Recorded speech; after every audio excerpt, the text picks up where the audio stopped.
Chapter 7, The Ambitious Guest. This is the story from England. A family made tree house far away on a hill. A family made their house. Their THEIR. THEIR वाला their आएगा. One day they were enjoying their evening, THEIR, evening, and a passenger came to their house. सब जगह देर की spelling THEIR वाली आएगी. He felt comfortable and began to boost his ambitious. But suddenly there यहाँ देर ये वाला ठीक है. देर का में disaster and all things were destroyed. ये कहानी है इंग्लैंड की. एक फैमिली ने अपना घर पहाड़ी पर बनाया और एक दिन वहां पर कुछ आए पैसेंजर उनके घर में. वो उनको ही फेल्ट वेरी कंफर्टेबल. उनको कंफर्टेबल फील हुआ और धीरे धीरे उन्होंने अपनी एम्बिशन को बूस्ट करना शुरू कर दिया. 1 December night, a long time ago, family sat around the fireplace in their home. दिसंबर की रात थी. एक परिवार ने अपने घर के में आग मतलब घर पे गर्म करने के लिए फायर प्लेस बना रखा था कि जिसमें आग जलाकर बैठेंगे. Golden light from the fire filled the room. और जो लाइट की रोशनी होती है उससे पूरा रूम भरा हुआ था. The mother and father laughed at some time. Their oldest daughter had just said. Mother और फादर मतलब उसकी बेटी जो है कुछ बात करी थी. मदर फादर भी हंस रहे थे. The girl was 17, much older than her little brother and sister who were only 5 and 6 years. जो कि लड़की की एज थी 17 और उसका एक छोटा भाई और एक बहन थे जो 5 और 6 साल के थे. A very old man the family grand mother said. A very old woman, family grand mother एक बूढ़ी औरत जो कि फैमिली की दादी थी इस परिवार में, said, knitting the warmest corner of the corner room and a baby, the youngest child, smiled at firelight because it's teeny bed.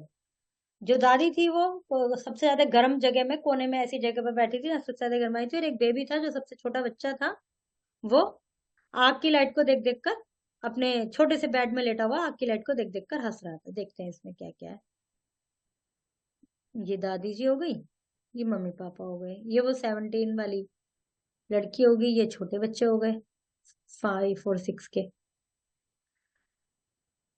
The family had found happiness in the worst place in all of Newland. They had built their home high up in the White Mountain where the wind blows violently all year long. इस परिवार ने ये सबसे ज्यादा new England का सबसे ज्यादा बेकार जगह थी ठंड के दृष्टिकोण से देखते हुए. उस फैमिली ने अपना घर ऐसी जगह पे बनाया था वाउट माउंटेन पर. और उन्होंने जहां पर हवा बहुत तेज चलती थी, वायलेंटली चलती थी, लेकिन वो उसमें अपना उन्होंने खुशी अपने घर में इकट्ठी कर ली थी और खुश थे. The family lived in an unusually cold and dangerous spot. Stone from the top of the mountain above their house would often roll down the mountainside and walk them in the middle of the night. Family रहती थी unusual मतलब इतनी ठंड में एक danger spot में. Stone from the top of the mountain, वो वहां से कभी कभी भाई ऊपर से पत्थर भी गिरते थे उनके घर के ऊपर. एंड उसके बाद no other family live near them on the mountain. कोई वहां आसपास रहता भी नहीं था. But this family was near, never lonely. They enjoyed each other company and often had visitor. कोई आसपास रहता नहीं था लेकिन तब भी अकेलापन फील नहीं करते थे क्योंकि आपसे अपने फैमिली मेंबर की ही कंपनी को एंजॉय कर लेते थे ये. Their house was built near an important road that connected the white mountain to the Saint Lawrence River. उनका हाउस जो था वो ऐसी जगह पर बना हुआ था जो कि जहाँ एक रोड थी वो व्हाइट माउंटेन को सेंट लॉरेंस रिवर से कनेक्ट करती थी. People travelling through the mountain in wagons always stopped at the families door for a drink of water and a friendly word. जो पीपल वहां पे से ट्रेवल करते थे अपनी गाड़ी वगैरह में, वो वहां कुछ पल के लिए रुकते थे और वहां पानी वानी पी के और कुछ अच्छा मित्रवत व्यवहार करके वहां से जाते थे. Lonely travel crossing the mountain on foot would stop in the house to share a hot meal. और जो अकेले ट्रेवलर होते थे वो कई बार वहां पर कुछ मील मतलब खाना वगैरह भी खा लेते थे. Sometime the wind became so wild and cold that these stranger would spend the night with the family. और कभी कभी रात इतनी मतलब हवा इतनी तेज हो जाती थी कि वो जो फैमिली वो जो घूमने जाने वाले लोग थे जो पैसेंजर होते थे स्ट्रेंजर्स जो होते थे अजनबी, उनको यहाँ अपनी रात भी बितानी पड़ती थी. The family offered every traveler who stopped at their home a kindness and that money could not buy. ये जो फैमिली थी, ये उन ट्रेवलर्स को बहुत अच्छा व्यवहार करते थे, उनके साथ दयालुता का व्यवहार करते थे, और ऐसा बिहेवियर उनके साथ करते थे, ऐसा एटमोस्फेयर उनको देते थे कि जो कि पैसे से नहीं खरीदा जा सकता. On that December evening, the wind came rushing down the mountain. It seemed to stop at their house to knock at the door before he rode down in the valley. दिसंबर के उस रात को उनको अपने गेट पर कोई knock feel हुई, और the family fail silent for a moment. एक पल के लिए वो चुप हो गए जब आवाज आई. But then they realise that someone really was knocking at the door. The oldest girl open the door and found a young man standing in the dark. तो पहले तो उन्हें लगा कि शायद आवाज आ रही है, फिर वो उनको समझ में आ गया भी गेट नॉक हो रहा है. तो जो ओल्डेस्ट लड़की थी, बड़ी लड़की, उसने जाके गेट खोला तो उसने देखा एक आदमी खड़ा है डार्क में. The old grandmother put a chair near the fireplace for him. The oldest daughter gave him warm shy smile and the baby held up its little arm to him. तो दादी जी ने उसको chair दी आग के पास बैठने के लिए, और उस लड़की ने उसको एक छोटी सी स्माइल दी, और वो जो बेबी था, जो छोटा सा था, उसने भी अपनी जैसे खुश होके हाथ ऐसे करे ऊपर को किए. The fire is just what I needed, the young man said. The wind has been blowing in my face for the last 2 hours. मैं उसने मतलब आग के पास बैठ के उसको थोड़ी तसल्ली सी हुई, और उसने कहा कि बिल्कुल ऐसा ही, मुझे फायर ही चाहिए थी, क्योंकि पिछले 2 घंटे से हवा मेरे मुंह पर बहुत जोर जोर से लगी हुई है. मतलब आके हवा के झोंके आ रहे हैं. The father took the young girl's travel bag. Young man travel bag. Are you going to Vermont? The older man asked. Father ने उनका बैग लिया और पूछा कि वेरमोंट जा रहे हो? Yes, to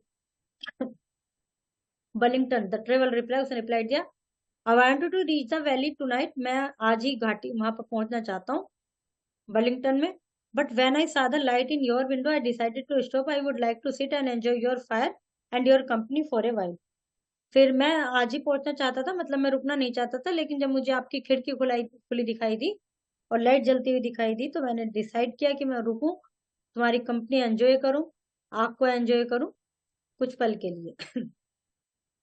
As the young man took his place by the fire, something like heavy footstep was near outside. It sounded as if someone was running down the side of the mountain, taking enormous steps. जैसे ही वो young man वहां आकर बैठा,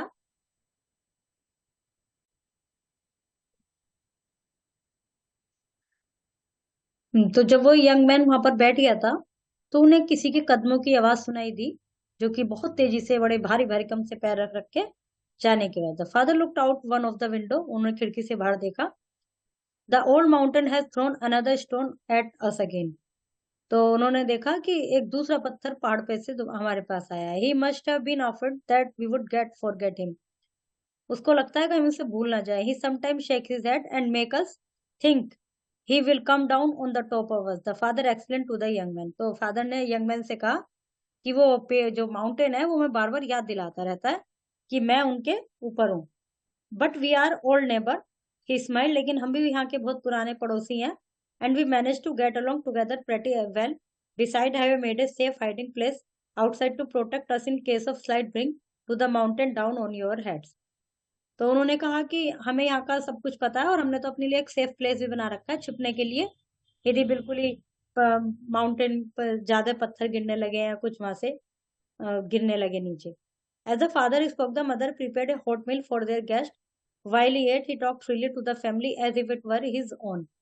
जब father ये सब बातें कर रहे थे, उतनी देर में मदर ने खाना बना लिया गेस्ट के लिए, और उसने खाना खाया, और वो बिल्कुल इस तरह से बातें कर रहा था जैसे सब एक यहीं का ही, like इनका ही है, इनकी फैमिली का ही है. The young man did not touch people easily yet on the evening. Thing made him share his deepest secret with this simple mountain people. जो यंग मैन था वो आसानी से किसी पर भरोसा नहीं करता था, मतलब जैसे उसकी नेचर थी, और तब भी वो इन लोगों से इतना कंफर्टेबल हो गया कि उसने अपना डीपेस्ट सीक्रेट भी इन लोगों को बता दिया, माउंटेन लोगों को बता दिया, माउंटेन पर रहने वाले लोगों को. The young man secret was that he was ambitious. He did not know what he wanted to do with his life, but he knew that he did not want to be forgotten after he had died. Young man ने अपना secret ये बताया कि वो बहुत ambitious था, और उसे नहीं पता उसे जीवन में क्या करना है, बट वो ऐसा कुछ करना चाहता है कि लोग उसको मरने के बाद भी याद रखें. He believed that sometime during his life he would become famous and admired by thousands of people. तो उसको विश्वास था कि वो कुछ ना कुछ अपने जीवन में ऐसा करेगा कि लोग उसकी प्रशंसा करेंगे और उसको याद रखेंगे। Now what he wanted to do with his life, yet, but he know that he did not want to be forgotten after he had died. He believed that something during his life he would become famous and admired by thousands of people. वही line repeated है. So far the young man said, I have done nothing. If I disappear tomorrow from the face of the earth, no one would know anything about me. No one would ask who he was, where did he go. But I cannot die until I have reached my destiny.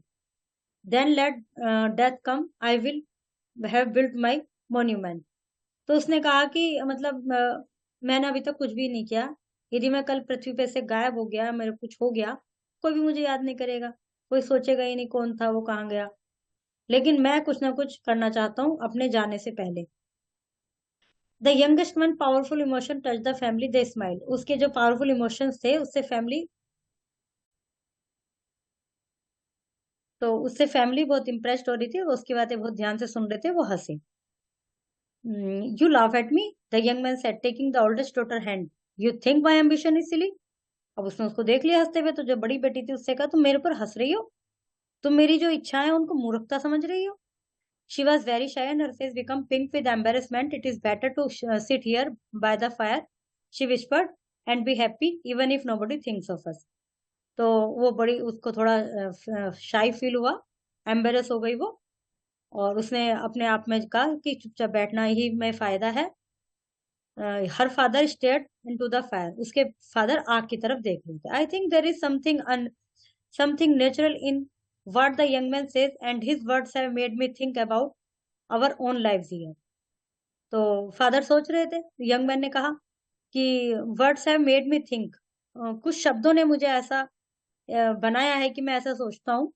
It would have been nice if we had a little farm down in the valley, some place where we could see our mountain without being afraid they would fall on our heads. All our neighbors would have respected me.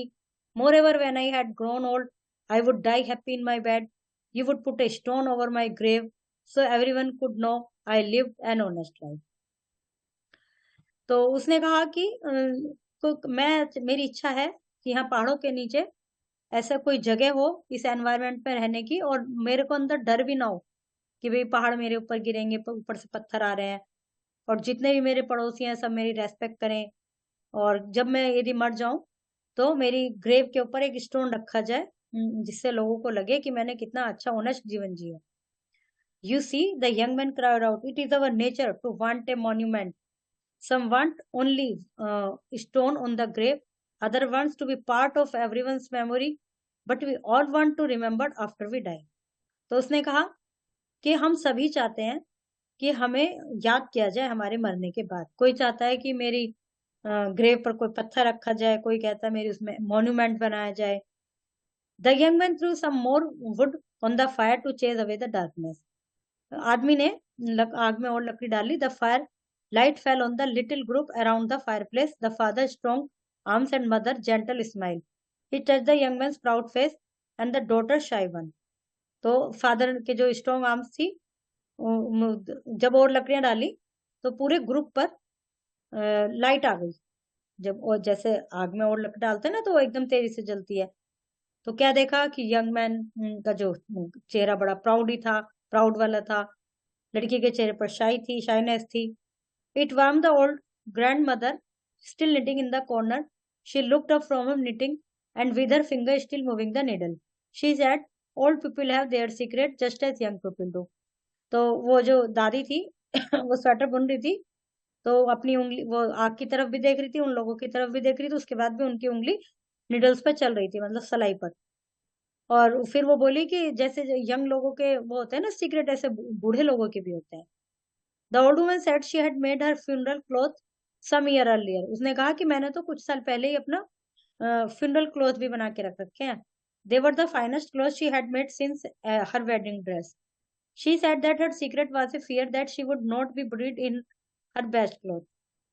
उन्होंने कहा कि मैंने अपने लिए जो death का जो वो है, मेरे फ्यूनरल क्लॉथ हैं, वो मैंने बहुत सुंदर बनाया है, और अपनी वेडिंग ड्रेस के बाद यदि कोई सुंदर कपड़ा है मेरा तो वो वही है। और मेरा सीक्रेट यह है कि मुझे डर लगता था कि शायद मुझे मेरे अच्छे कपड़ों में ब्रीड नहीं करेंगे ये लोग, इसलिए मैंने बना के रखा ताकि मैं अपने बेस्ट क्लॉथ में बरीड हो पाऊं। The young man stared into the fire, जो व्यक्ति था आग को देख रहा था।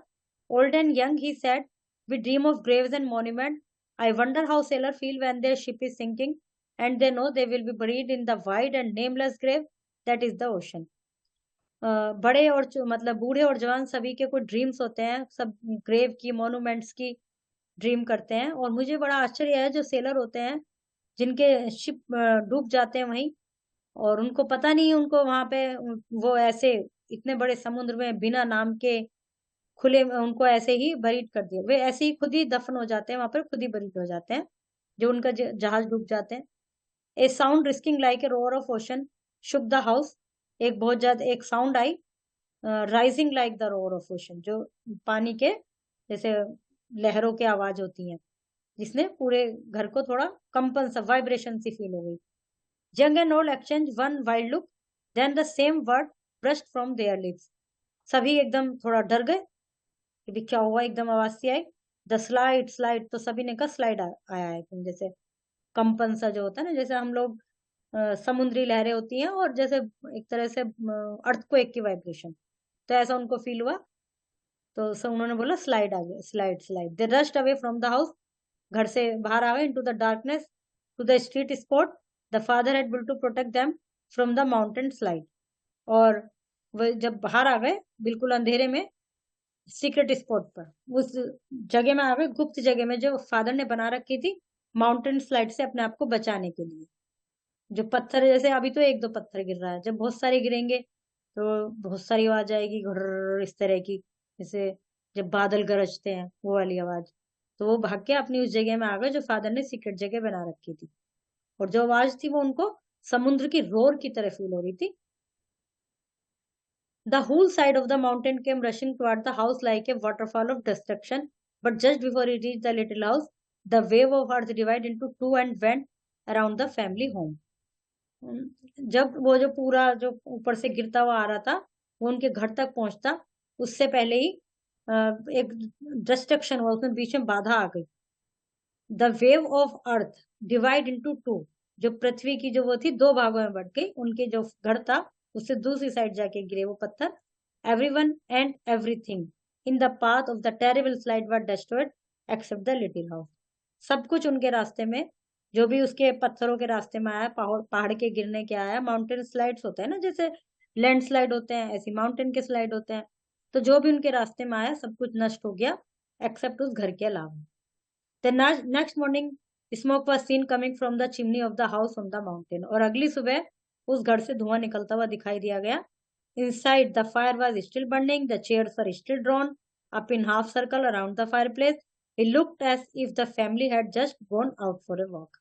और क्या दिखाई देता है कि आग भी जल रही है, चेयर्स भी वहां पड़ी हैं जैसे बैठे रहते हैं वो, और ऐसा लगता है कि जैसे फैमिली कहीं बाहर घूमने के लिए गई हुई है। Some people thought that the stranger had been with the family on that terrible night, but no one ever discovered who the stranger was. His name and way of life remained mystery. His body was never found.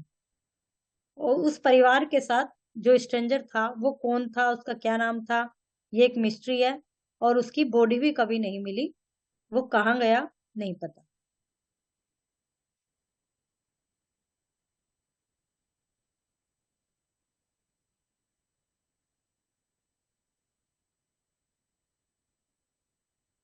On December, the family lived in New England. The family enjoyed each other company and often had visitors. The wind came rushing down the mountain. The wind came rushing down the valley. The young man's secret was that he was ambitious. The whole side of the mountain come rushing towards the house like a waterfall. Destruction. The family grandmother sat knitting in the warmest corner. They had built their home high up in the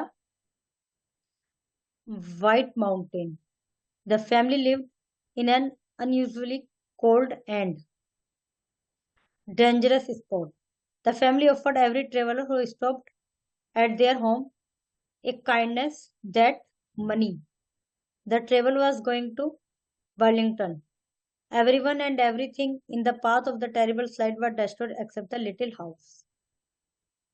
The family had built their home high up in the grey mountain, no, white mountain. Their house was built near an important road that connected the White Mountain to the St. Lawrence River. ठीक है ये. The father talked rudely with the young man. No, false है. The old man said that her secret was a fear that she would not be buried in her best clothes. Yes, the family did not like the emotion of this young man. Of the young man. No, the young girl was very shy and her face became pink with embarrassment. Yes. Masculine and feminine gender. Feminine gender लिखेंगे. Poet, poets, horse, mayor. Grammar देखते हैं. A group of words is called a phrase. It is not a complete sentence. It expresses an idea. It does the work of part of a speech. Some group of words work as adjective, adverb, or noun. They are called adjective phrase, adverb phrase, noun phrase. Some phrases have verbs, so they are called verbal phrase.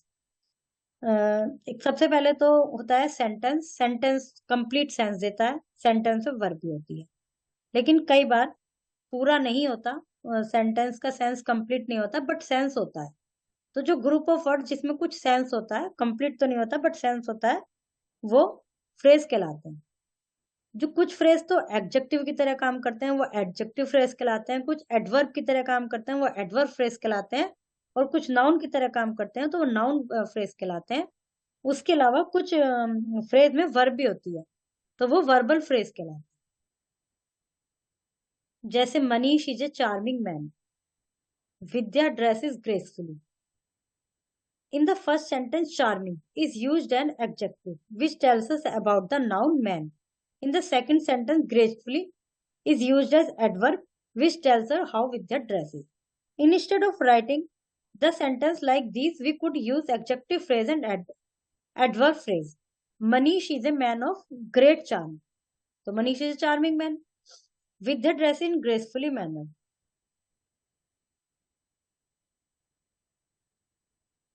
Pick out the phrase used in the following sentence, write them in given space. My friend behaves rude manner. Adjective phrase. Some student get away. Adverb manner. Mudrika found a ring made of gold. Adjective manner. Woodcutter axe was made of iron. Adjective. Cholera has broken out. Adverbial phrase. Join the sentence by using words given in the bracket. You must hurry up, unless you will miss the train. Turn on the air condition because the room is hot. Hurry up or you will miss the bus. Manan went to the hospital. Manan and Sonia. जब same ही sentence है, केवल subject changed है, subject तो है तो and कर देंगे. Come inside, otherwise you will get back. The teacher teaches well but the student don't pay attention. You will get good marks. You work hard so you get good marks. और ये भी बना सकते हैं, you will get good marks so work hard. I cannot solve this sum as it is very difficult. Chapter is completed.